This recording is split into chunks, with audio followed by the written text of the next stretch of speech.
Hare Krishna.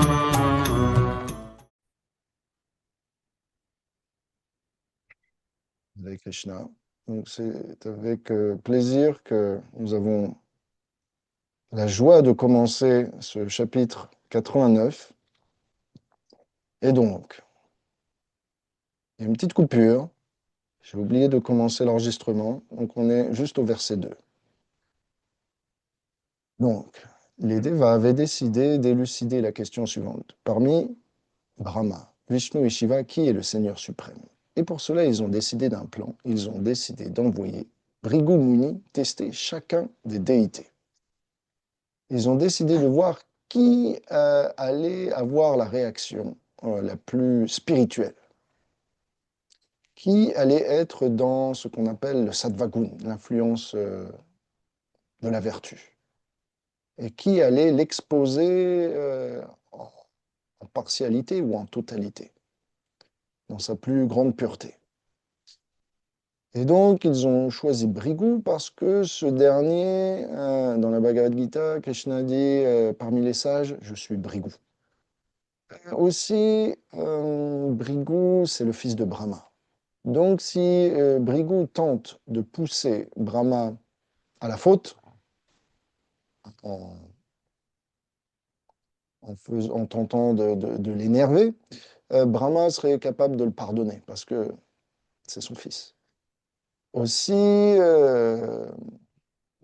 Bhrigu étant un fils de Brahma et Shiva aussi, Bhrigu est le frère de Shiva. Donc, entre frères, parfois, on peut se taquiner et on peut se pardonner. Et puisque Bhrigu est un brahmana et que Vishnu est affectueux envers les brahmanas, naturellement, Vishnu pourrait tolérer quelques écarts de comportement de Bhrigu. Donc, de cette manière, tout le monde a dit, OK, Bhrigu est la personne idéale parce qu'il a des connexions avec les trois déités, que ce soit de manière familiale ou en termes de spiritualité. Donc, premièrement, Bhrigu est allé jusqu'à Brahmaloka, dans la planète de Brahma, et il a décidé, en rentrant dans le palais de son père, en se présentant à lui, de ne pas généralement suivre la procédure. C'est-à-dire, il ne lui a pas offert ses hommages, ne lui a pas présenté des mots de bienveillance, ni des prières, ni quelques glorifications. Il n'a même pas daigné lui dire bonjour. Et alors, voyant que son fils lui manquait de respect, Brahma a senti la passion, la colère monter en lui. Bien que la colère était en train de l'assaillir et que maintenant celle-ci était en train de venir dans son cœur, Brahma a décidé, avec son intelligence, de pacifier cette émotion. Il pensait de la même façon que le feu éteint l'eau qui est son produit, de la même façon je vais éteindre ma colère euh, pour Bhrigu qui est mon produit. Ça veut dire quoi? Ça veut dire que dans la création, l'enchaînement des créations des éléments matériels, il y a d'abord l'éther qui contient juste le son. Après, il y a l'air qui contient le toucher. Après, il y a le feu qui contient la forme. Après, il y a l'eau qui contient le goût. Et après, il y a la terre qui contient l'odeur. Et chaque élément provient du précédent. Donc, l'air provient de l'éther. Le feu provient de l'air. Et l'eau provient du feu. Et la terre provient de l'eau. Donc, comme ça. Il y a une succession, c'est expliqué dans les Védas, comment chaque élément provient du précédent. Et donc Brahma dit de la même façon que l'eau provient du feu et que l'eau peut éteindre le feu, de la même façon, mon fils qui provient de mon corps, eh bien, même s'il cause ma colère, il va pouvoir l'éteindre, parce que nous avons une relation ensemble. Donc, Brahma est en train simplement de penser, parfois, l'enfant est un peu capricieux envers son père. Et c'est le devoir du père de tolérer ces écarts de comportement. Il y a un verset dans la Bhagavad Gita 2.49, c'est Dhulena Yavalam Karna Buddhi Yogam Dhananjaya. Buddho Sharanamam Vicha Kripana Paraitava. Ça veut dire, mon cher Arjun, n'agis pas sous le coup des impulsions les plus basses. Plutôt agis en connexion avec le suprême. Cherche à prendre refuge en toute compréhension auprès de lui. Et sache que ceux qui ont une intelligence réduite simplement se laissent aller à suivre leurs émotions matérielles. Donc, quand Arjuna entend ça, et il comprend que Krishna est en train de me dire il faut que j'utilise mon intelligence et que je voie les choses en perspective avec Dieu. Je ne dois pas me laisser à mes émotions matérielles, à, à ce corps qui est attaché à, à ces membres de ma famille. Et donc, je ne dois pas être partial envers eux. Je dois faire mon devoir. De la même façon, euh, quand l'intelligence est utilisée en lien avec le suprême, ça nous permet de réguler nos émotions. Quand Brahma il voit que Brigu est en train de le provoquer, il se dit, certes, c'est mon fils, mais peut-être peut-être Krishna est en train de me tester. Peut-être je devrais simplement hum, tolérer la situation pour ne pas faire d'offense et ne pas me laisser à la colère et faire des choses qui pourraient déplaire au Seigneur. Donc, à partir du moment où vous avez Krishna ou le Seigneur dans votre vie, vous avez un outil pour contrôler vos émotions. Si vous n'avez pas le Seigneur, si vous ne pouvez pas vous attacher à lui, que vous n'avez pas Krishna qui vous supporte votre intelligence, qui vous aide dans votre raisonnement, qui vous donne l'énergie de contrôler vos émotions, vous allez simplement devenir la proie, l'esclave de vos pulsions matérielles. C'est pour ça que Brahma ne s'est pas laissé à la colère.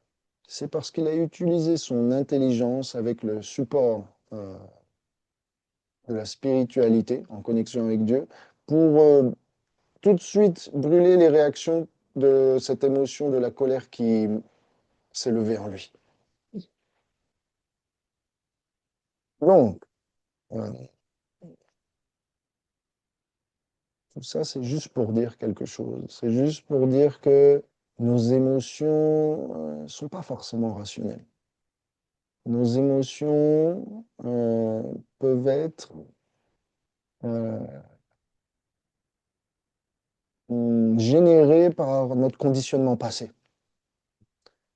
Elles peuvent être le résultat d'une distorsion de notre perception. Elles peuvent ne pas représenter euh, la réaction adéquate. Par exemple, Napoléon, je ne sais pas si vous savez, mais il avait, quand il était petit, eu un problème avec un chat. Sa, euh, sa nourrice l'avait laissé avec un chat et le chat l'avait attaqué.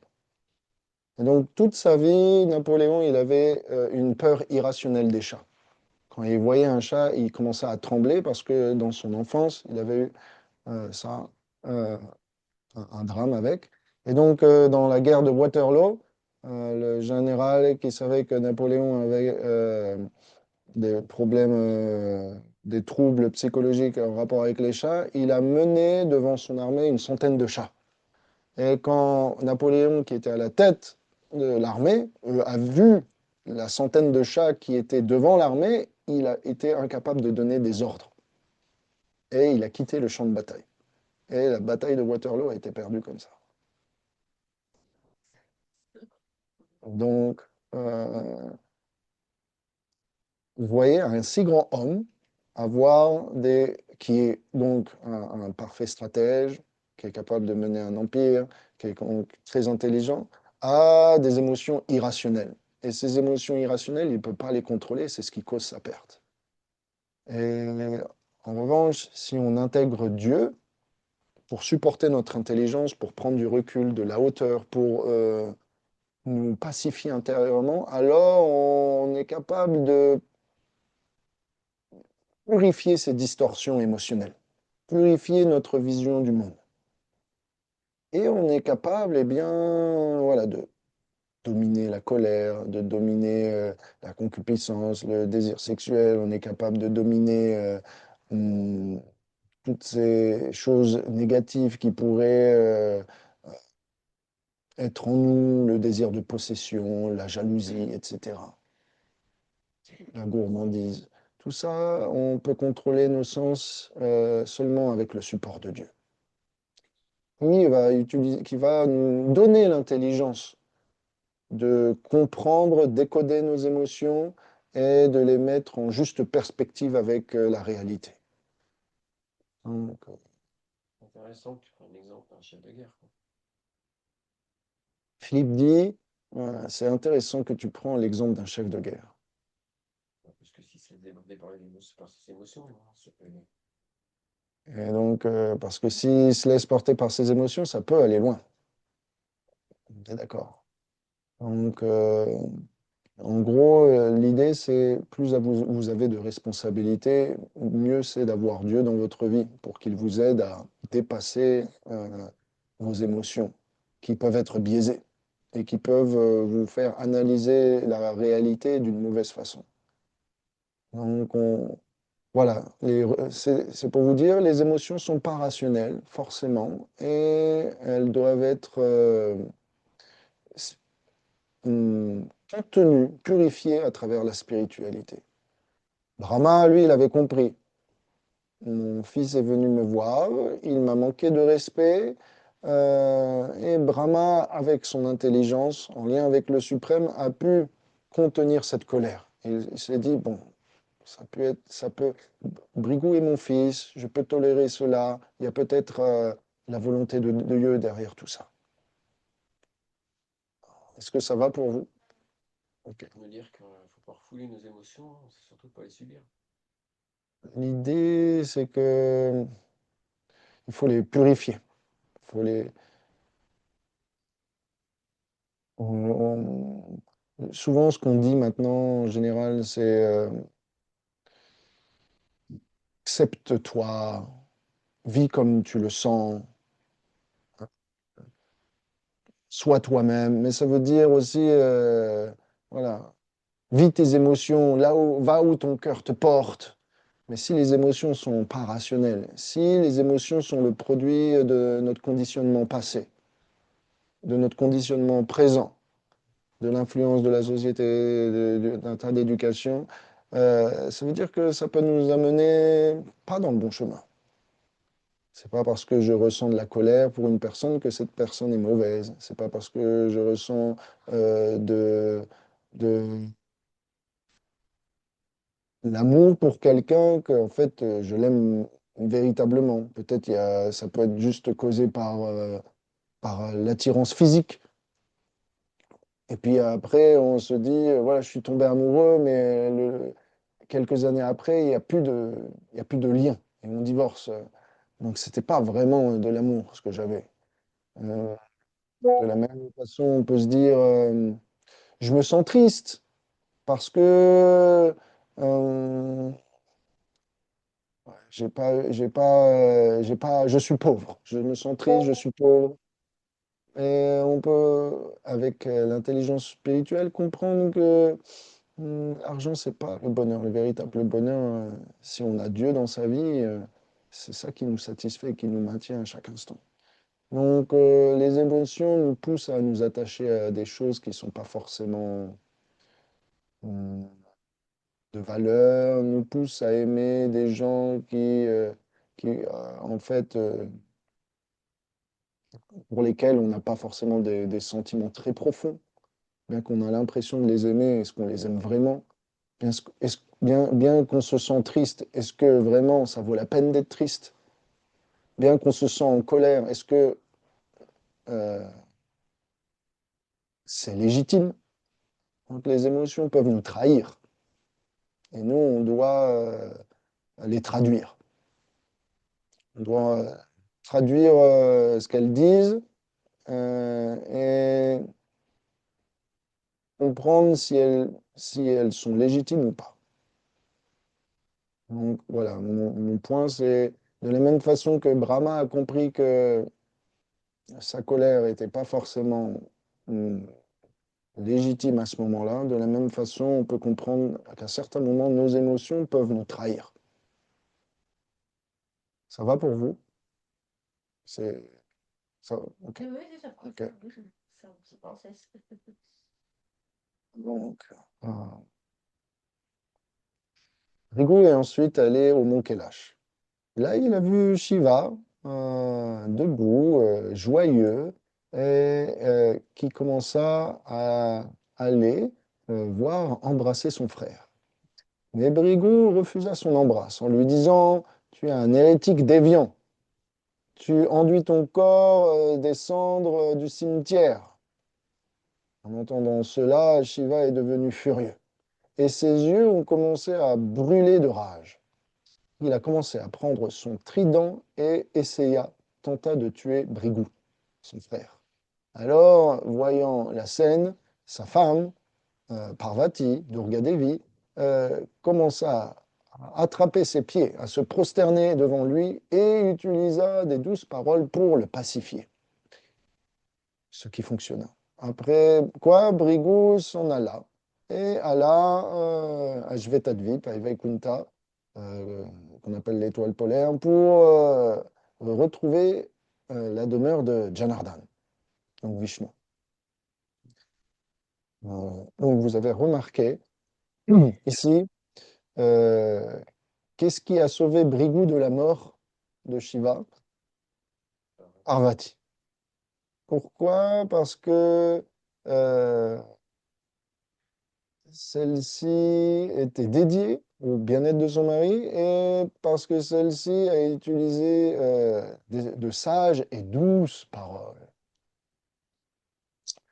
Donc, il arrive, où je veux en venir, il arrive que, arrive que parfois l'influence du tamas, l'influence de la colère peut nous dominer et nous mener à faire des choses destructives. Là, par exemple, en l'occurrence, Shiva, il voulait tuer son frère. Parce que celui-ci l'a insulté et lui a manqué de respect. Et donc, l'exemple de Shiva nous montre que quiconque a du mal à contrôler ses impulsions meurtrières, destructives, eh bien, a besoin autour de lui de personnes qui sont fidèles à son bien-être, qui sont capables de le pacifier avec de douces et sages paroles. Donc, Parvati est une femme totalement chaste et elle représente ici la femme qui va sauver son mari de la dégradation, des pulsions destructives. Donc, pour un homme qui parfois a des tendances liées à la colère, il est bon d'avoir une femme fidèle qui est capable de vous parler tout doucement et qui est capable d'avoir de sages paroles, afin eh bien, d'atténuer les situations qui peuvent être pleines de tension. C'est ce qui a sauvé Shiva de commettre l'irréparable. Ensuite, donc, Brigout arriva au royaume du Seigneur suprême. Et là, il a vu que la tête de Shiva de Vishnu reposait sur les genoux de Lakshmi Devi. Donc vous voyez, Vishnu est allongé, il a posé sa tête sur les genoux de Lakshmi Devi qui est assis et qui s'occupe de lui.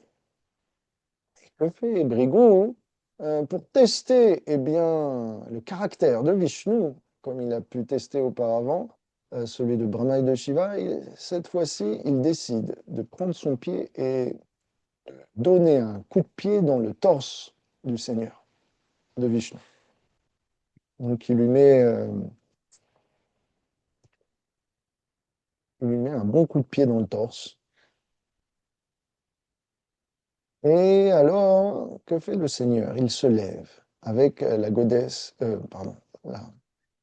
la déesse Lakshmi, en signe de respect. Il, avec ses quatre mains, joint ses paumes et descend de son lit et place sa tête au pied du Brahmana, front contre sol, et lui dit, bienvenue à toi, Brahmana, je t'en prie, assis-toi sur cette chaise et repose-toi. Pardonne-nous, ô cher maître, de ne pas avoir su euh, t'accueillir, accommoder ta présence. L'idée, c'est que parce que Vishnu et Lakshmi Devi étaient absorbés euh, dans une relation d'amour spirituel, eh bien, ils n'ont pas vu l'arrivée de Brigout, de leur serviteur. Et euh, donc, par conséquent, Vishnu n'était pas en faute. Il n'a pas fait exprès. C'était involontaire de ne pas avoir su recevoir un visiteur. Et donc, par conséquent, l'acte de Brigout était vraiment une offense lourde. Vous arrivez chez quelqu'un et parce qu'il ne vous reçoit pas, vous interrompez la discussion de couple avec un gros coup de pied en plein dans le torse. Non seulement Brigout n'a pas frappé avec sa main, mais son pied. Donc, toucher le Seigneur, le torse du Seigneur avec son pied, c'est encore pire que d'essayer au moins de lui mettre un point. Donc, il n'y a pas plus irrespectueux que ce que Brigout a fait. Et donc, c'était un test extrême. C'est comme con, je ne sais pas. Oui, exactement. C'est très téméraire de la part de Brigout. Et donc, rappelez-vous, Brigout fait cela pour tester la capacité à contrôler, à rester sain, à contrôler les émotions, à rester sain, à rester exemplaire en termes de caractère. Donc, Brigout invente des plans plus ou moins farfelus, extrêmes. Les Acharyas nous disent qu'à ce moment-là, Brigout Muni n'était pas encore un pur dévot. Et donc, si vraiment Brigout Muni était un pur dévot, il n'aurait pas pu agir aussi terriblement. Il aurait trouvé un plan un peu plus doux ou un plan un peu moins violent. Et cependant, ce que les Acharyas nous disent, c'est qu'après avoir vu l'attitude de Vishnu qui se prosterne et qui s'excuse de ne pas avoir reçu son serviteur, après s'être fait maltraiter de la sorte, quand Brigout a vu les qualités de Vishnu se manifester d'une telle manière, cela a gagné son cœur et il est devenu un pur dévot. Il a été conquis par l'attitude de Vishnu. Prabhupada nous dit dans le livre de Krishna, le Seigneur Vishnu est miséricordieux. Il ne devient pas en colère euh, dans cette situation parce que Bhrigu Muni est un grand brahmana. Et parfois, les brahmanas doivent être excusés, même s'ils commettent des offenses. Et donc, Vishnu a établi un exemple de la sorte. il est dit que à cause de cet incident, depuis, Lakshmi Devi n'est pas très favorable envers les brahmanas et donc les laisse souvent dans la pauvreté. La déesse de la fortune, donc, ne donne pas forcément facilement ses bénédictions aux brahmanas. Et par conséquent, la classe des brahmanas, des prêtres, est généralement plus pauvre que le reste de la société. C'est encore un fait actuel, ça? Dans ton réalité? Est-ce que c'est un fait actuel? Euh, il y a plus beaucoup de brahmanas. Donc, oh, Ça, c'est- ouais, on les voit pas. Mais effectivement, ils sont généralement assez pauvres.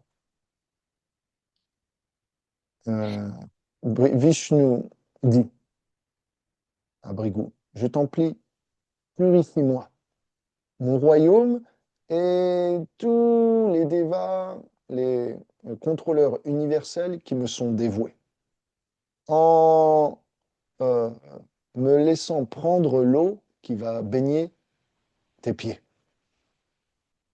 Cette eau sainte est capable de rendre là où elle est aspergée tout lieu en sainte place de pèlerinage.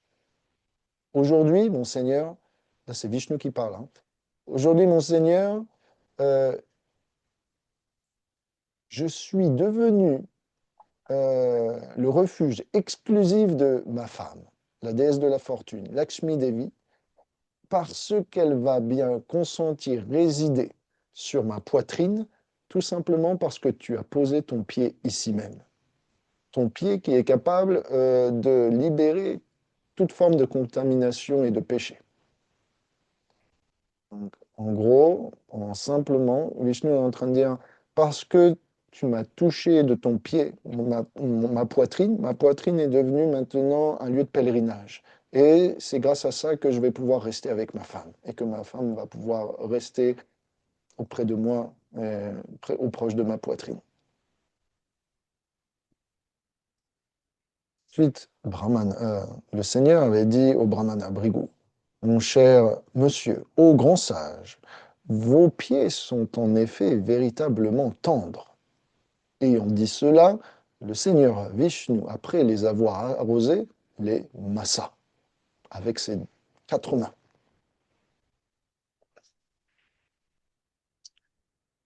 Et donc, maintenant, euh, on a tiré une leçon pour Brahma.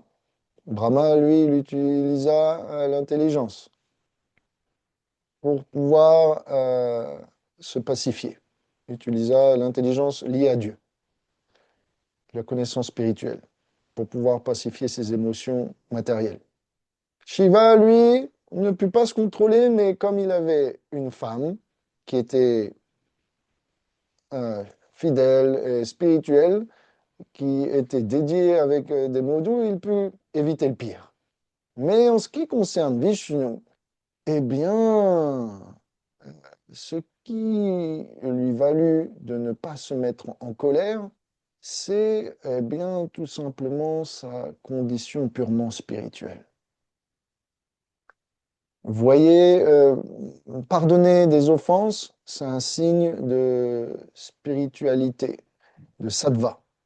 Mais Vishnu n'a même pas pardonné d'offenses, parce qu'il n'en a même pas vu. Ce que Brahma a fait, c'est qu'il s'est dit, OK, Brigu, c'est mon fils, je vais lui pardonner. Donc il était dans le sattva-gun. Mais Vishnu, il s'est même pas dit, il y a une offense. Il s'est plutôt considéré comme celui qui était l'offenseur. Parce qu'il s'est dit, oh mince, j'ai oublié de réceptionner mon invité. Parce qu'il n'a pas d'égo. Il n'a pas d'ego, exactement. Merci Chitralika. Et donc, vous voyez, il y a le tamas, le rajas, le sattva, et puis ce qu'on appelle Shuddha sattva. Ça, c'est la transcendance totale. De notre portée. Ça, c'est les Vaishnavas. Nous, on se met, on essaye, en la présence du Seigneur. Cette Shuddha Sattva, ça veut dire l'énergie spirituelle, dévotionnelle. Et nous, en connexion avec le Seigneur, on essaye de se charger de cette qualité, de cette énergie, pour que nous aussi, on puisse devenir comme le Seigneur exemplaire et qu'on puisse ne plus avoir d'ego. La spiritualité, le sattva-gun, je vous l'ai déjà dit, c'est en rapport avec la connexion avec l'âme. Et le Seigneur est vu comme une autorité, mais pas comme une personne. Il est vu comme une énergie et un principe, mais parfois une lumière, voilà, mais pas comme une personne. Là, le service de dévotion, c'est la spiritualité dans toute sa transcendance, dans toute sa complétude, complétion. Ça veut dire qu'on a conscience qu'on est un serviteur spirituel éternel et qu'on veut accepter le Seigneur tel qu'il est, avec sa personnalité. Donc, ma petite leçon, c'est que dans le Sattva-gun, on utilise la spiritualité pour contrôler ses sens, ses émotions, et donc on reste calme, composé, balancé.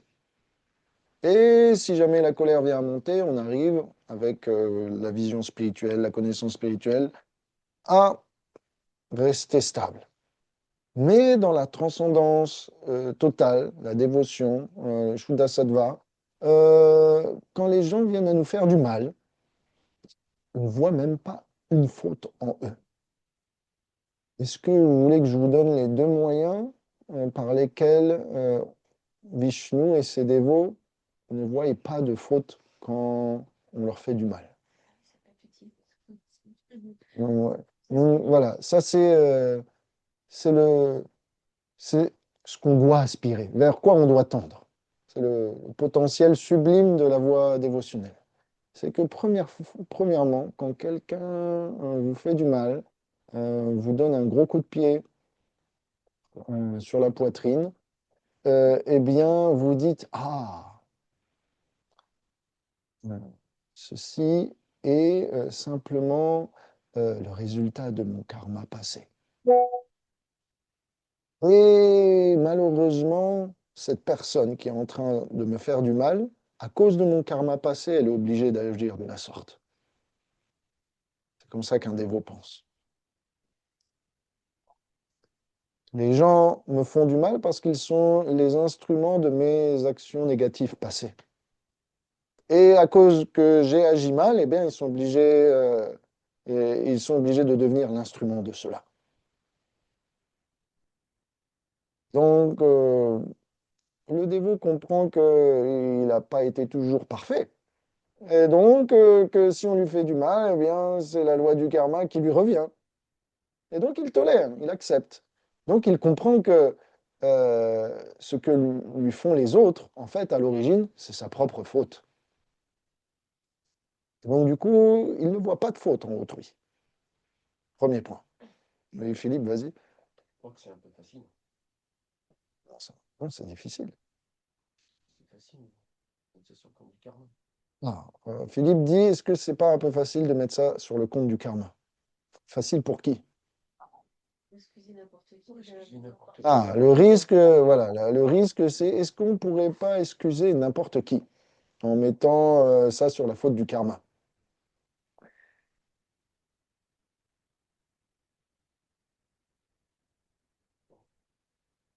La question est légitime. Ouais.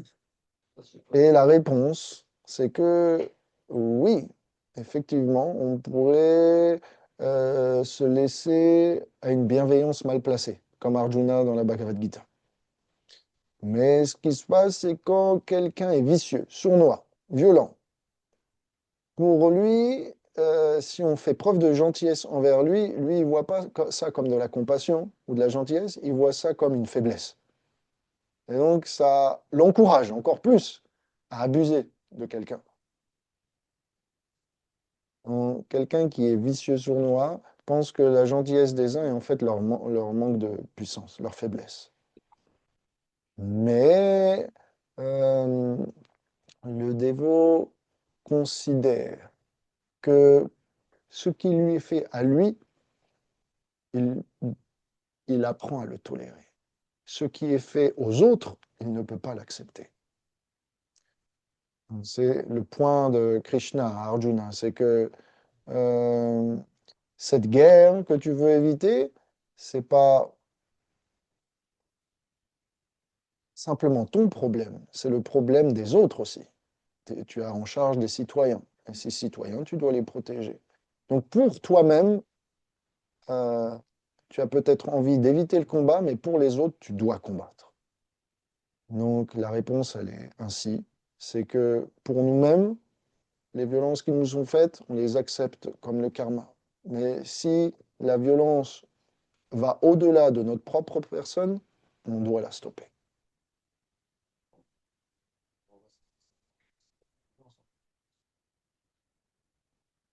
Tu dis, Philippe dit, tu renvoies la personne à sa propre violence. Qu'est-ce que tu veux dire par là? Je prends un exemple du partage que tu m'as fait par rapport aux évangélistes. Mhm. Quand ils s'adressent à vous en disant que vous êtes des démons. Par exemple, parfois, il y a des personnes qui nous voient, nous les spiritualistes, les dévots de Krishna dans la rue, et ils s'adressent à nous de manière violente. Oh, démon! Vous êtes en sourire. Ah, et bien qu'on soit dans le sourire. Ça les met hors d'eux. Et ça les met hors d'eux. Ça sort leur démon. Ils sont en eux. Et c'est donc finalement, ça vient sortir le démon en eux. Hmm. Donc tu veux dire la bienveillance des uns fait ressortir la malveillance des autres? Voilà, il y a un effet miroir. Hmm. Mhm. Bien sûr.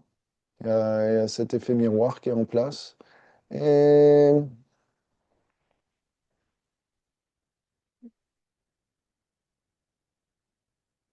puis c'est un point. C'est-à-dire que parfois les qualités qu'on considère comme des qualités mal placées, ça peut faire. Ça peut- les gens qui sont dans l'ignorance, Krishna dit dans la Bhagavad Gita, ne savent pas ce qui est bien et ce qui est mauvais. Et en général, comprennent le bien comme le mal et le mal comme le bien. Donc naturellement, si on dispose des qualités comme la bienveillance, la spiritualité, la dévotion, la joie en rapport avec Dieu, pour eux, ça va venir en contradiction avec leur principe de vie, qui est ni Dieu ni maître, le corps et rien d'autre. Donc c'est pour ça que ça les énerve.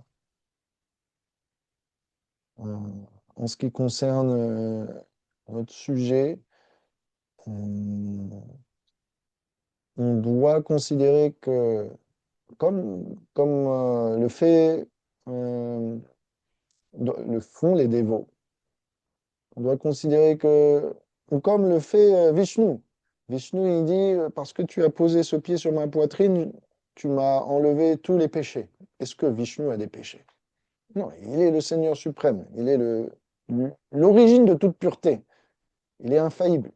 Mais lui, il nous montre l'état d'esprit d'humilité dans lequel on accepte les obstacles qui viennent sur notre route. Il dit, oh, tu as purifié mon karma, merci beaucoup. De la même façon, quand quelqu'un nous fait du mal, si ce mal est fait à nous, pas aux autres, eh bien, on accepte, oh, merci, tu es l'instrument qui me permet d'alléger mon karma. Parce qu'une fois que vous êtes passé par la douleur, vous l'avez plus à souffrir. Le karma est fini. Donc, merci de m'avoir apporté ce karma que je devais passer depuis, purger depuis des années. Merci d'avoir été l'instrument qui me permet de purger mes fautes passées. C'est comme ça que Vishnu pense, c'est comme ça qu'il a pensé. Et ça, c'est un moyen de voir les autres comme un vecteur de notre karma. Le deuxième moyen, enfin, la deuxième façon dont les dévots acceptent les obstacles qui viennent contre eux, c'est de se dire, c'est la volonté du Seigneur. Et celui-là, il n'est pas facile. Ça devient comme un test, comme un test. Parce qu'on se dit, c'est la volonté du Seigneur. Et donc, si on est vraiment, on a foi dans le caractère du Seigneur, en son intelligence, en sa bienveillance, on accepte. Mais parfois, on accepte, mais on ne sait pas, on ne comprend pas. Ça devient difficile, on a des doutes. Et parfois, non seulement on ne comprend pas, mais on n'a pas forcément totalement foi dans l'intelligence, la bienveillance et la personnalité, le caractère du Seigneur. Alors on pourrait commencer à le blâmer.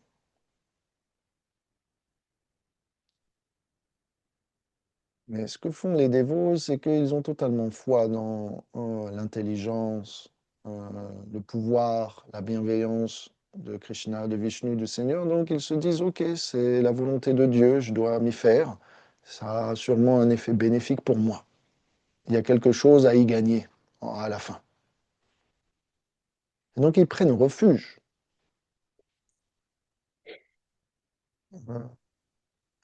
Ils se disent, cette situation m'a été envoyée par le Seigneur pour que je prenne refuge auprès de lui. C'est un obstacle que je ne pourrai pas passer sans son aide. Donc je vais prendre refuge auprès de lui. Et dans cette prise de refuge, cet abandon, eh bien, l'amour de Dieu nous unit encore plus. Donc voilà, vous avez deux façons de pouvoir passer à travers n'importe quel obstacle. Euh, si vous voulez vous situer dans la transcendance, voyez les autres qui vous font du mal comme le vecteur de votre karma passé, les instruments de votre purification. Donc vous vous sentez responsable. Et vous voyez aussi que cela est la volonté du Seigneur pour que, eh bien, vous vous abandonniez à lui et que vous dépendez de lui pour avancer. Donc, en somme, si vous êtes dans le tamas, si vous êtes dans l'influence destructrice de la matière, si vous êtes gouverné par l'ignorance, lorsqu'on vous attaque, lorsque vous recevez une souffrance, une violence, une offense, vous répondez de manière disproportionnée. Genre, il m'a frappé, je vais le frapper 2 fois plus. Mais ça ne fait qu'engendrer un cercle vicieux d'escalade de violence. Donc, c'est destructeur. La passion, c'est plus dans la justice. Ok, il m'a frappé, je vais le frapper. Œil pour œil, dent pour dent. Donc ça, c'est la loi du karma. Voilà, tu me fais ça, je te fais ça. C'est dans cette idée-là. Vous avez vu dans le Sattva-guna, Shiva était dans l'ignorance. Quand Brigu est venu le chercher, Brigu l'a insulté. En réponse, qu'est-ce que voulait faire Shiva? Le tuer. Il voulait le tuer. Là, c'est disproportionné. Donc, c'est dans l'ignorance. Quand Brigu est venu voir Brahma, qu'est-ce que Brahma a fait? Il s'est calmé. Là, c'est pas qu'il a euh, manqué de respect à Brigu, il a juste accepté la situation. Ça, c'est le Sattva-guna. C'est pas qu'on surréagit, c'est pas qu'on réagit, c'est qu'on passe à travers. On va au-delà de ça. Se dire quoi? Se dire, l'idée c'est, ok, tu m'as frappé, mais ok, moi je me sens pas heurté par ça. Tu m'as fait du mal, mais ok, je passe au-delà. Il y a plus important que cela. Je- t'as été violent, mais ça ne m'a pas atteint. Intérieurement, ça ne m'a pas atteint. Je ne me laisserai pas abaisser moi aussi à un cercle vicieux de violence. Donc ça, c'est la vertu. Mais l'action, donc ça, c'était l'action de Brahma. Il a été dans l'inaction. La vertu. Dans cette situation-là, c'est la vertu. Ah, d'accord. C'est pas, ouais, pas de réaction à la violence qui est faite sur soi, je le rappelle. Dans d'autres contextes, si cela implique d'autres personnes, bon, c'est autre chose. Mais qu'a fait Vishnu? Non seulement il a dit, lui, il a vu aucune faute. Il a dit, tu m'as frappé, mais je t'aime. C'est pas que j'ai à tolérer quelque chose, c'est pas que j'ai à pardonner quelque chose, mais pas de faute, je t'aime. Parce que je vois la main de Dieu partout. Et je vois les obstacles de ma vie comme les fautes de mon passé. Donc ça, c'est le plan ultime. Et c'est vers ce quoi on espère tendre. Est-ce que ça va pour vous? Est-ce que vous avez des... C'est pas gagné. Vishnu, il n'a pas de karma à libérer. Et en faisant ça, par cette réaction-là, il libère le karma de. Brigon. Il est revenu. Philippe dit, Vishnu n'a pas de karma, mais en agissant de la sorte, il libère le karma de Brigo. Très bon point. Très bon point. Parce qu'il a, par son exemple d'humilité, d'exemplarité, cela a conquis le cœur de Brigo. Et cela a fait naître en lui l'amour de Dieu. Et cet amour de Dieu a purifié son karma. Donc, voyez en fait l'incidence euh, de cette exemplarité que Vishnu montre. Si on accepte pour soi les fautes des autres comme les nôtres, eh bien, ça conquit le cœur des gens. Ça les, ça les remet en question. Et on allège. On, Le a- on, karma, et le karma, on allège leur karma. Parce que vous voyez, ce que Philippe dit, c'est en agissant de la sorte, on allège le karma des autres. Oui, parce que si vous réagissez, que l'autre surréagit, vous lui faites faire plus de karma. Il va continuer à faire plus de karma, et vous aussi, si vous n'agissez pas de manière appropriée. Donc en fait, vous continuez à enchaîner l'autre à ses mauvaises émotions. c'est là où on peut parler de piège karmique. Donc Philippe dit, c'est là qu'on parle de piège karmique. On est d'accord. Donc il faut... Je- Le sattva, c'est on laisse la situation telle qu'elle. La passion, c'est on la fait continuer. L'ignorance, c'est ça devient hors de contrôle. Mais le Shuddha Sattva, c'est on, on amène Dieu au centre. On amène l'amour de Dieu au centre. Donc, euh, voilà. C'est une belle histoire, n'est-ce pas? C'est inspirant. Comment arriver à ça en étant vraiment sincère, tu vois. Ben, il faut écouter, parce que c'est pas naturel pour nous. Alors, il faut qu'on se rappelle les choses. Notre tendance naturelle avec Chitrayeka dit ok, c'est bien, mais comment on fait quand on en est loin de tout ça? Puis rester honnête, tu vois. Faire semblant de dire ok, c'est rien, tout va bien, mais que ce soit vraiment sincère. Chitrayeka dit ouais, soyons honnêtes, on n'est pas là, donc comment ne pas être hypocrite avec soi-même? Accepter que voilà, on n'en est pas là, Vis-à-vis de l'autre et aussi. vis-à-vis de l'autre. Discours bienveillant comme ça, mais qui sonne creux, qui sonne. Et en fait, on pourrait dire à la personne en face de nous, lui parler comme l'a fait Vishnu, mais en fait, à l'intérieur de nous, c'est totalement le contraire. Est-ce que c'est pas de l'hypocrisie? Eh bien,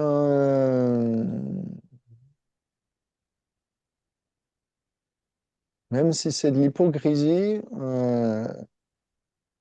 c'est encore ce qu'il y a de mieux à faire. J'ai un cas concret. Mon exemple, c'est que, par exemple, un jour, Brahmananda est venu voir Prabhupada. C'était à New York, au Matchless Gift, en 66. Et Brahmananda est arrivé devant Prabhupada et Brahmananda a dit Prabhupada, euh, dans mon cœur, j'ai aucun sentiment de révérence pour vous. J'ai pas envie de présenter mes hommages.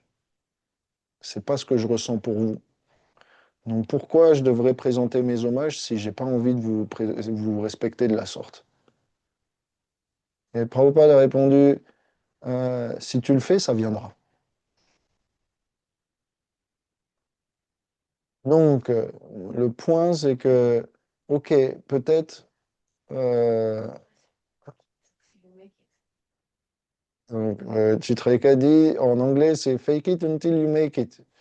Donc, dans, en- dans,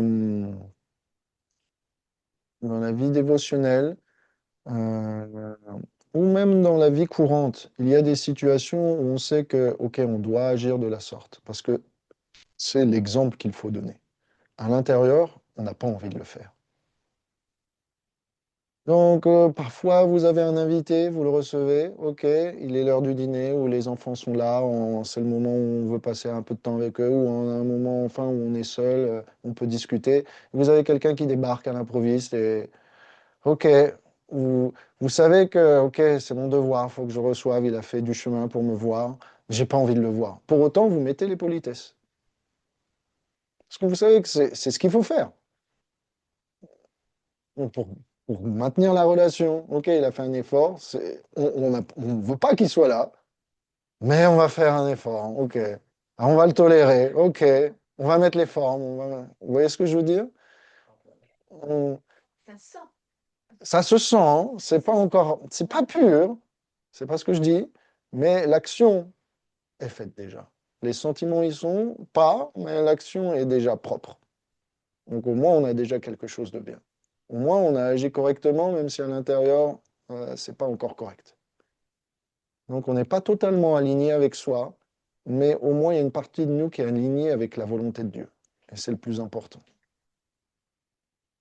Quand je dis on n'est pas totalement aligné avec soi, c'est-à-dire on a encore un conditionnement qui est déviant de Dieu, de la volonté de Dieu. Donc hum, c'est comme quand on chante, quand on vient se retrouver avec les dévots et qu'on écoute les histoires de Krishna ou qu'on chante les prières, il y a une partie de nous qui n'est pas forcément là tout le temps, quoi. On se dit, ok, j'ai pas envie de le faire, j'ai pas envie d'y être, j'ai pas envie de partager ce moment, je préfère être seul, je suis fatigué, etc., etc. Tant de choses qui fait que voilà, notre cœur n'y est pas totalement.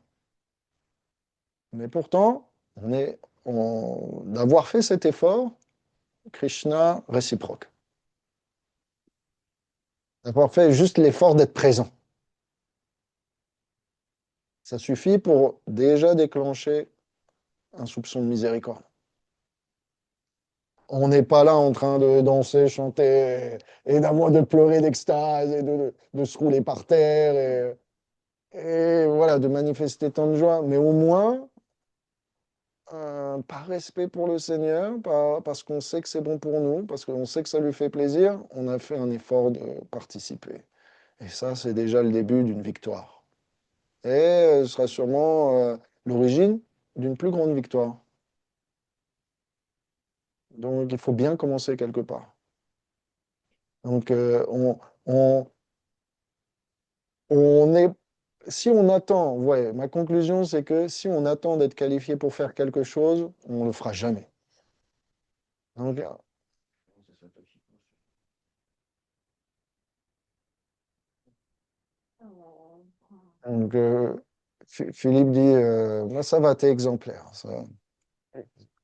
Donc, le point, c'est si vous voulez attendre d'être parfait pour faire quelque chose, laissez tomber, vous ne le ferez jamais. Commencez, même avec vos imperfections. Et c'est ça qui va vous faire avancer. Si Prabhupada avait attendu que ses disciples soient parfaits pour les instruire dans la conscience de Krishna, rien ne saurait été fait. Au contraire, il a fait avec le charbon. C'est-à-dire, il a fait avec des choses qui étaient difficiles à nettoyer, avec des cœurs qui étaient pas forcément propres, des gens qui se droguaient, des gens qui avaient des habitudes, qui se lavaient une fois par semaine. Ouais, il a fait ça, il a démarré avec des gens comme ça. Mais il les a pris là où là où ils étaient. Et ça a fonctionné. Et parce que, il les a entraînés à avancer progressivement. Et finalement, progressivement, ils ont développé l'amour de Dieu. Comme ça. Enfin, nous, à notre niveau, on a juste à oser ou on n'a pas envie, quoi, parce qu'on sait on est soutenu. Philippe dit, à notre niveau, et donc il faut oser, même si on n'a pas envie, parce qu'on est soutenu. Exactement, c'est ça. Une fois que tu oses, tu fais l'effort, Krishna soutient par derrière. Même si tu n'as pas envie, la magie se produit quand même, d'une manière ou d'une autre. Ok, ça va? Est-ce que vous avez des remarques? Mathieu, qu'est-ce qu'on dit? Non, non, je suis d'accord. Ce qui m'interpelle, c'est jusqu'où, et j'ai le mot, j'ai le mot martyr qui me vient. Ah ouais. Ouais, ouais, clairement, clairement. Ouais, ouais. Euh, Parce que, voilà, on t'a frappé une joue, ton l'autre. Ouais, c'est un peu ça. Donc, après, ben, je, je me dis à un moment donné, est-ce que la personne qui se fait martyriser, je pense vraiment quand, tu sais, aux enfants ou aux adolescents, tu vois? Mhm. Ouais, en Est-ce que tant que père. Par voilà. exemple, ok, ok, est-ce qu'il faut que j'enseigne à mes enfants d'être des mauviettes ou d'être des, que s'ils se fassent passer à tabac, eh bien, ils acceptent tout. Voilà. Et là, je rejoins en fait Philippe sur le karma à bon dos. On peut lui apprendre à Voilà. notre enfant, bah là, c'est ton karma qui se purifie plus rapidement que. Donc, est-ce qu'on doit encourager les gens à devenir des victimes? C'est ça, hein, un peu la question. Mm. Est-ce qu'on martyre, ça fait pas un peu victime? Philippe, tu veux Est-ce rajouter qu'il n'y a quelque pas chose? le syndrome du sauveur là, qui est ça? Est-ce qu'il n'y a pas le syndrome du sauveur qui ressort? Bah, De- en fait, les deux. C'est-à-dire que quand on en parle, il y a à la fois le martyr et le sauveur. L'un va avec l'autre. Mhm, mhm. C'est-à-dire que celui qui va tendre la joue je vais dire, sous le prétexte de nettoyer son karma. Mais de l'autre côté, comme tu disais, Ouais. Revati, si c'est pas acceptable pour toi, bah effectivement, tu deviens un sauveur ou tu deviens un super-héros. Tu vois? Donc, voilà, se placer en tant que victime ou se dire, voilà, je vais être le sauveur de mon bourreau, donc j'accepte le martyr. Mm. Voilà. Donc, oui, cette question, elle est légitime. Elle touche à un point central, c'est quand est-ce que la non-violence devient une faiblesse? Mm. Et Tu vois, quand est-ce... Oui, excuse-moi, Revati. Je vais vas-y, prendre un vas-y. exemple parlant, parce que je pense que tu vas me comprendre. On a pris les transports en commun dans Paris. Mhm, Quelqu'un qui se fait agresser ou autre chose, moi le premier, j'ai jamais bougé. Tu vois? Pourtant, intrinsèquement, c'est pas quelque chose qui est dans mes valeurs. mhm. Là, c'est la faiblesse. Voilà. Donc, normalement, en fait, je devrais pas laisser passer ça. Je devrais m'interposer, et ainsi de suite. Si par ton action, tu penses que tu peux améliorer la situation plutôt que l'empirer, ouais, sinon, tu demandes, faut trouver de l'aide, quoi, dans cette situation. Mais rappelez-vous, ce que je vous ai dit, c'est que ça vaut pour ce qui nous est fait à nous.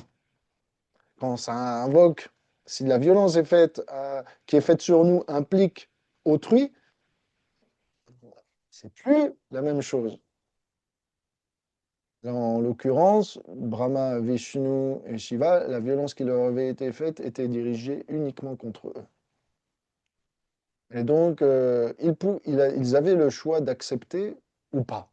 Par contre, si vous êtes témoin d'une violence qui implique autrui, eh bien, si vous êtes qualifié, pour améliorer la situation, tentez, faites-le.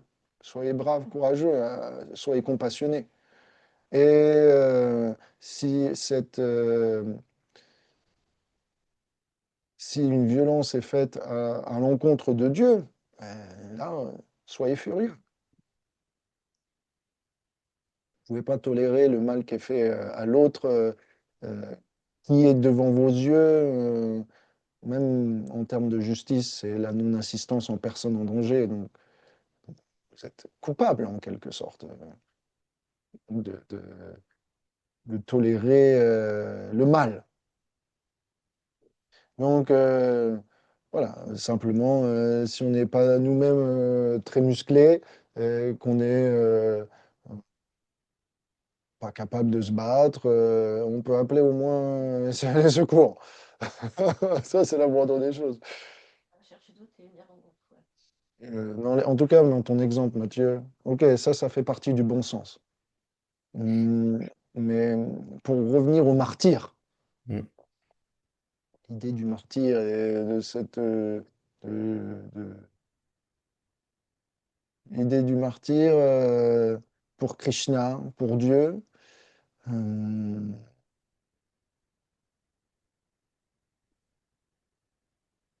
on doit comprendre que ce corps, c'est le véhicule d'un service pour Dieu. Donc, si notre service est important, on doit maintenir ce corps, on doit le protéger. Donc, c'est notre devoir aussi de légitime défense vis-à-vis de notre service pour Dieu. Maintenant, euh,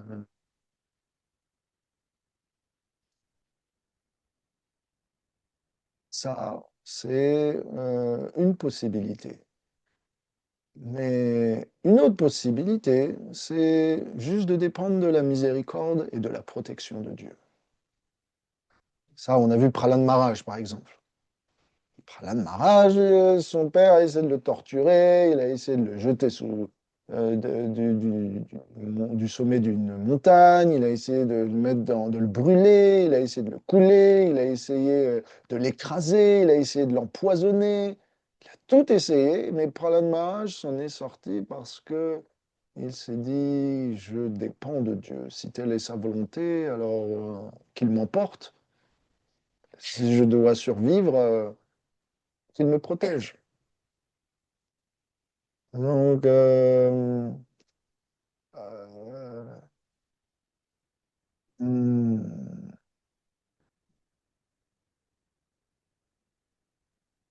là, dans ce cas, Vishnu a accepté le rôle de la victime, mais ce rôle de la victime, il l'a rendu, aux yeux de Brigout, tellement plus fort. Parce qu'il était, moi, cette humilité, cette tolérance était hors du commun. Donc, je dirais, à un haut niveau, euh, dans, dans les hauts sommets de la dévotion, euh, votre amour pour Dieu vous, vous défait de toute considération pour vous-même et vous pousse à dépendre de lui.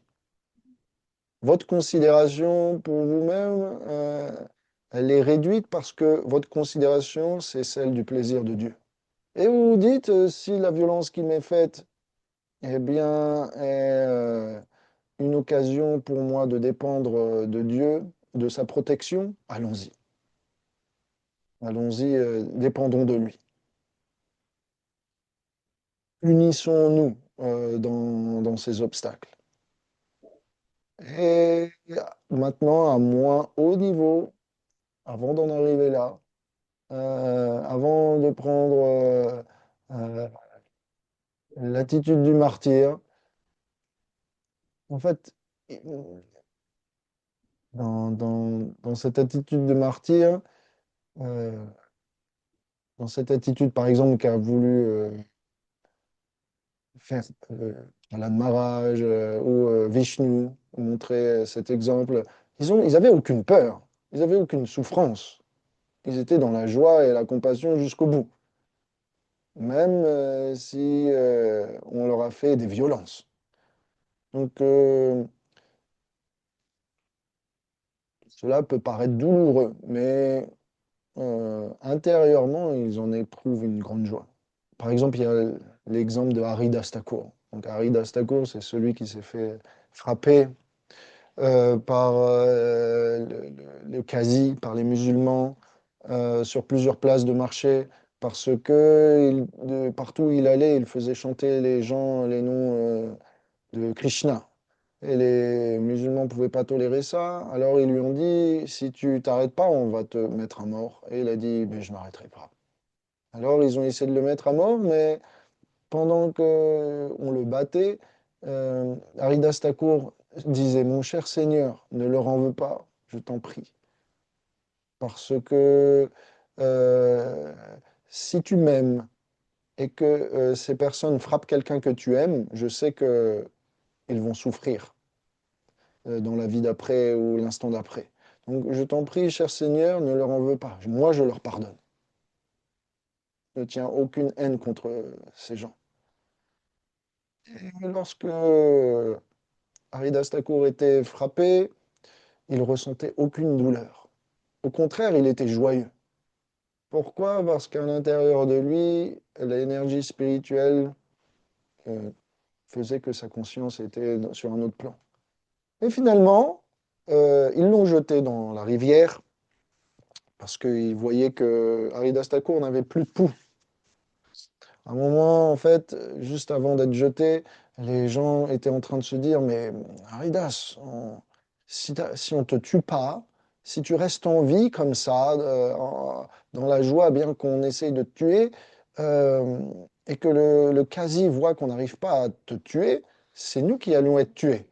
Alors Haridas Thakur a dit, ok, je vais quitter mon corps. Alors il a quitté son corps et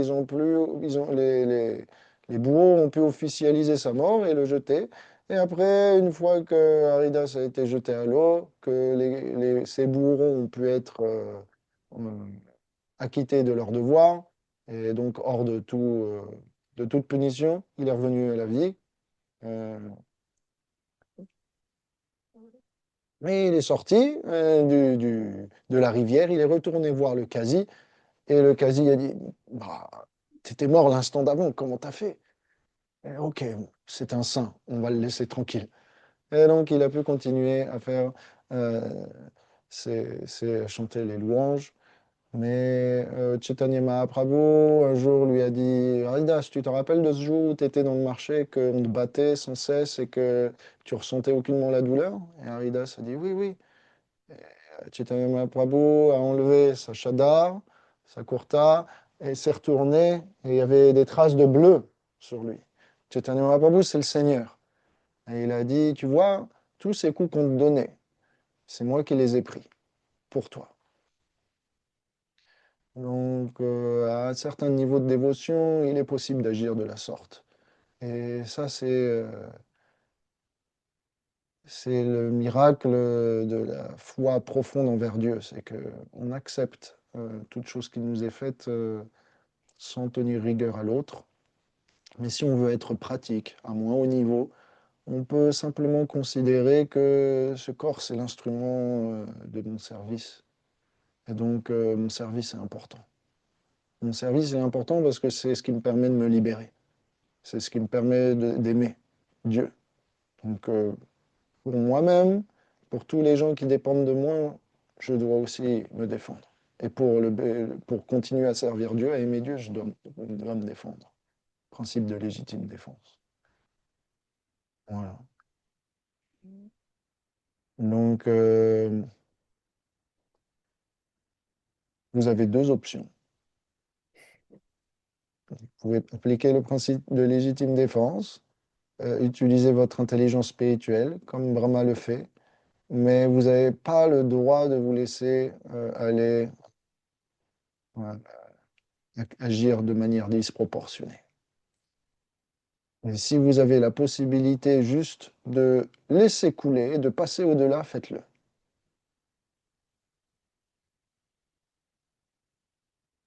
Faites-le. Faites-le si la situation n'est pas trop grave.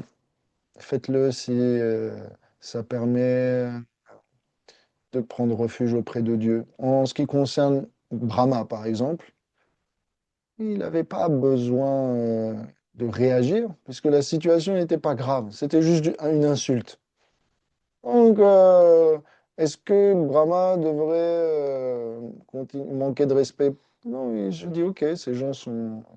C'est mon fils, il manque d'éducation, il est un peu fou, je vais le laisser faire, ok, pour cette fois-ci. Voilà, basta, arrêtons là. Donc, si on peut éviter d'escalader la situation, faisons-le. Si la situation a besoin d'être mise au clair et d'être stoppée, stoppons-là.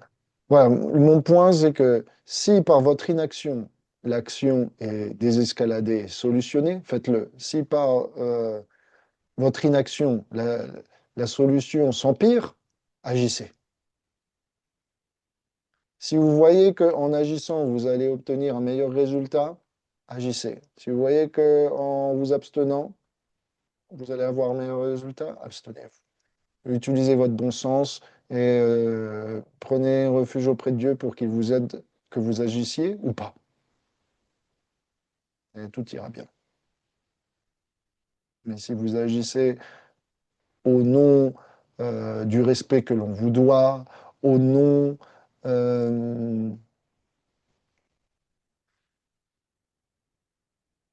au nom d'avoir raison plutôt que l'autre, au nom de votre jouissance personnelle, de vos intérêts personnels, c'est différent. Si Dieu n'est pas dans l'équation, c'est différent. Ok.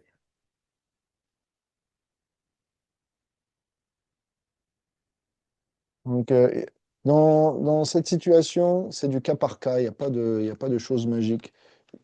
En tout cas, vous avez l'exemple ultime, l'exemple où, peu importe ce qu'on fait, euh, je dépends du Seigneur. Donc, voilà. Parfois, il arrive que on puisse agir comme ça. Et parfois, Krishna demande qu'on combatte aussi. Donc, à vous, Krishna, mais Krishna n'est pas là pour nous dire quoi faire tout le temps. Donc, on doit aussi apprendre à discriminer et à agir par nous-mêmes. Mm. Donc, eh ben, après que Brigou ait raconté ce qu'il avait fait et vu, les sages étaient libérés de tout doute et convaincus que Vishnu uniquement était le plus grand d'entre tous. De lui vient la paix, l'absence de peur, les principes de la religion, le détachement, la connaissance, les pouvoirs du yoga. De lui vient la gloire, de lui vient le contrôle de ses sens et la libération de toute impureté. Il est la destination de ceux qui sont humbles et saints. Il est la destination des grands saints et de ceux qui sont désintéressés et de ceux qui ont abandonné toute forme de violence. Par exemple, ce matin, il y avait un espèce d'insecte rampant. Il était à peu près à une trentaine de centimètres de ma déité. Et donc cet insecte, je me suis dit, qu'est-ce que j'en fais? S'il vient voir Krishna, il va falloir que je m'en occupe. Mais il est tellement petit et misérable que rien qu'en le prenant, je vais sûrement le tuer. Et donc, je me suis dit, ok, je vais pas le tuer, même s'il est proche de moi, mais au moins par intérêt pour Krishna, je vais voir ce qu'il va faire. Donc, pendant que j'étais en train d'organiser mon puja, je l'ai observé, j'ai vu qu'il commençait à s'éloigner de la déité. Et donc, je me suis dit, même si c'est un insecte répugnant qui vient du côté de mon lit, Je vais le laisser, ça va. Du moment que il s'en prend pas à Krishna, pour moi-même, ça va. Je m'en fiche s'il veut dormir avec moi.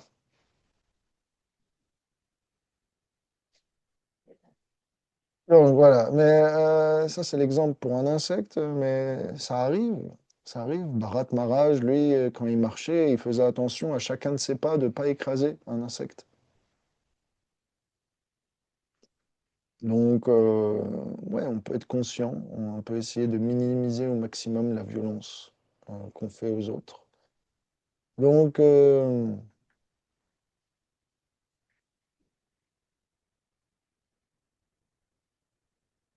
les sages disent,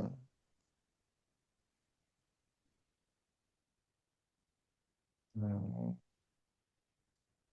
les, les personnes qui ont une intelligence raffinée, qui ont atteint la paix spirituelle, adorent le Seigneur de manière désintéressée.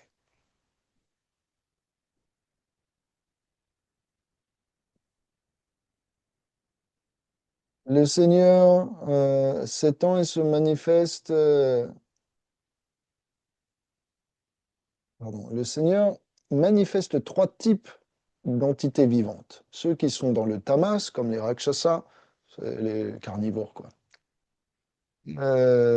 Carnivores plutôt rakshasa, c'est même plutôt cannibale, quoi, hein. Ouais, c'est ça. Les asuras, ouais, cannibales, pardon. Les asuras, c'est les carnivores, par contre. Voilà. Tamas, les cannibales, asuras, rajas, carnivores. Et les demi-dieux, ceux qui sont dans le sattva, les végétariens. Bon, je grossis les traits, hein, si vous voulez. Mais c'est un peu ça. euh, sont tous conditionnés par la nature matérielle. Carnivore, cannibale ou végétarien, sont tous conditionnés. Mais au-delà de ces conditionnements, eh bien, réside le but à atteindre, le succès final, le Seigneur.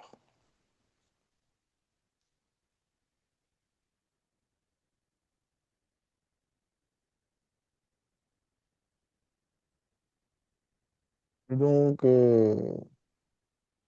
après avoir compris cela, tous les brahmanas qui discutaient donc sur les berges de la rivière Sarasvati avaient conclu qu'il fallait adorer le Seigneur Vishnu plutôt que toute autre personne. Et donc leur dévotion, eh bien, s'est accrue. Shukadev Goswami conclut, pas ce chapitre, mais cette partie de chapitre avec le verset suivant.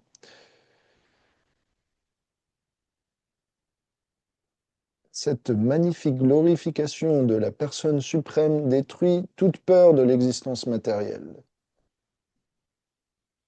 Et celui qui constamment boit ce nectar à travers le son qui vient dans ses oreilles, oubliera toute forme de fatigue euh, perpétrée par l'égarement continu, vie après vie, dans cet univers.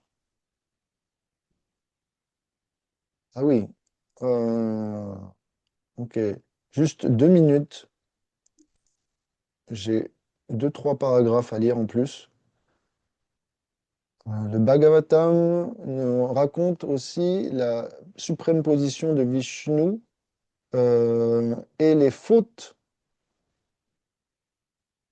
euh, engendrées par l'adoration d'autres dieux.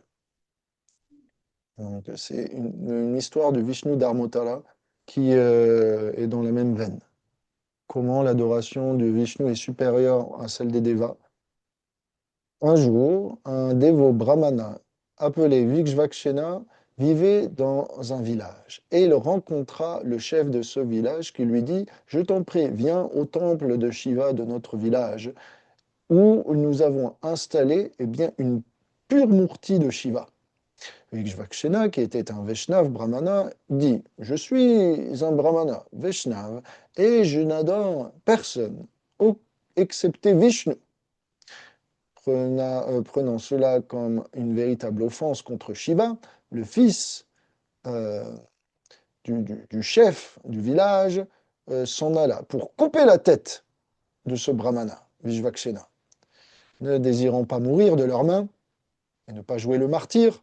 Donc, attention, Vishvakshena dit, ok, pas de problème, je vais adorer Shiva. Donc là, il n'a pas joué le martyr, hein, il a joué l'intelligence.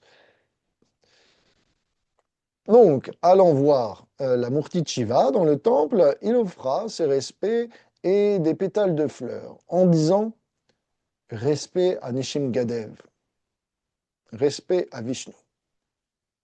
Entendant cela, le fils qui voulait lui couper la tête se mit à reprendre son sabre et s'apprêta à le décapiter en plein dans le temple. Alors, à ce moment-là, Nishingadev sortit de la Murti de Shiva pour s'en prendre au fils du chef du village et à lui couper la tête avec ses ongles.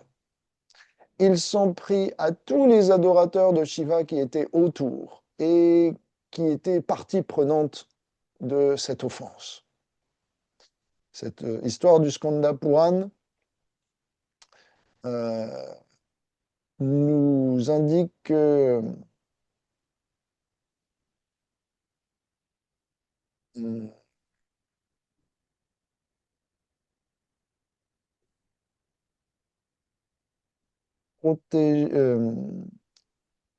en adorant Vishnu, en adorant une des incarnations de Vishnu, en adorant Krishna, en adorant le Seigneur suprême, on n'a pas besoin d'adorer toute autre forme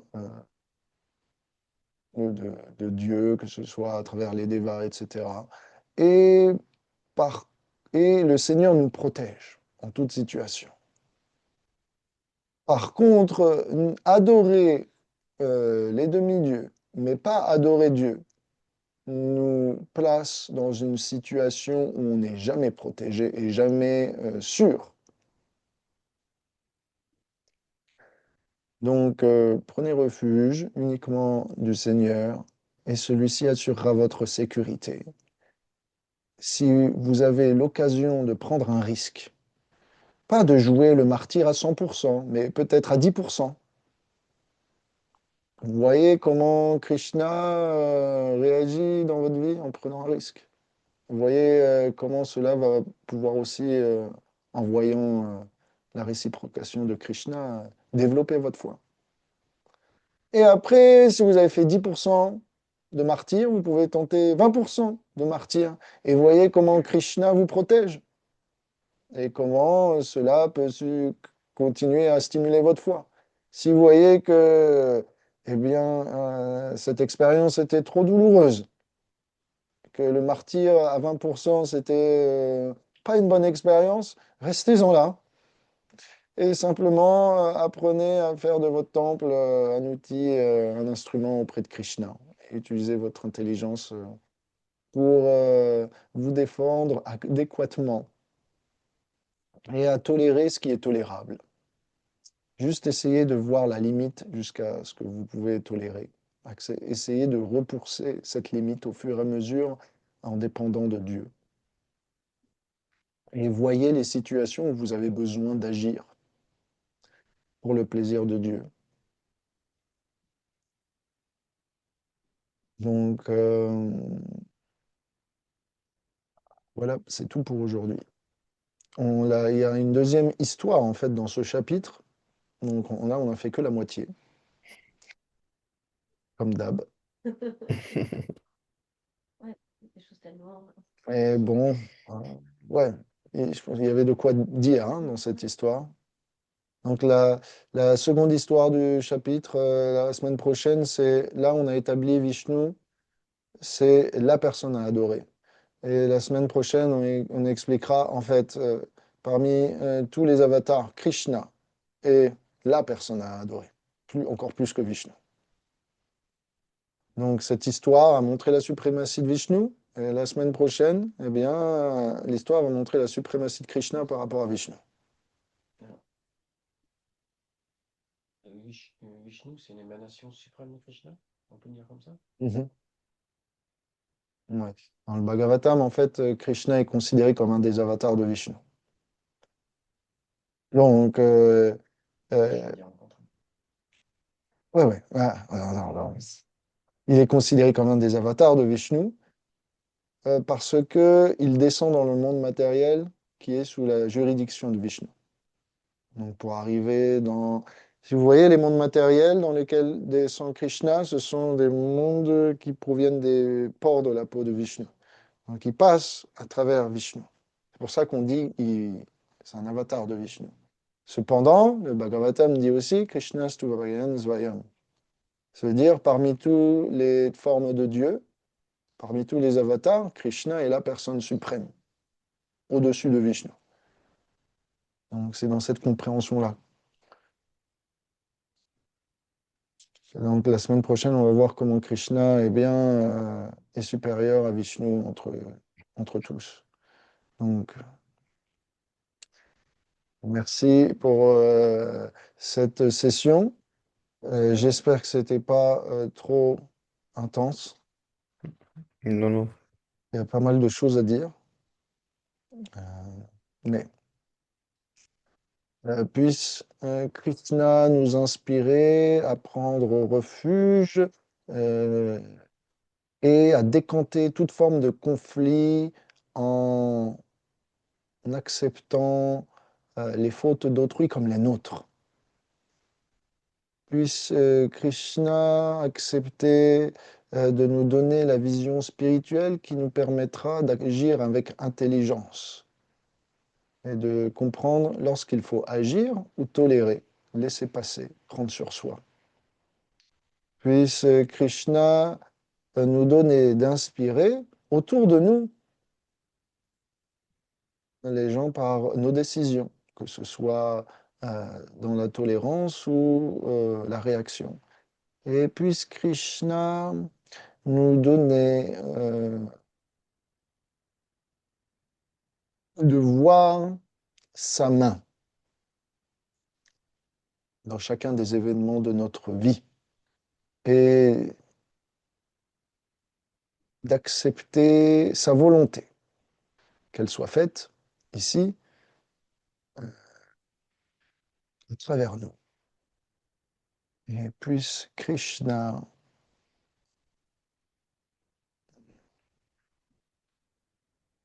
nous donner de nous abandonner et de goûter sa présence jour après jour encore plus. Si vous êtes d'accord avec cette prière, vous pouvez dire Hare Krishna.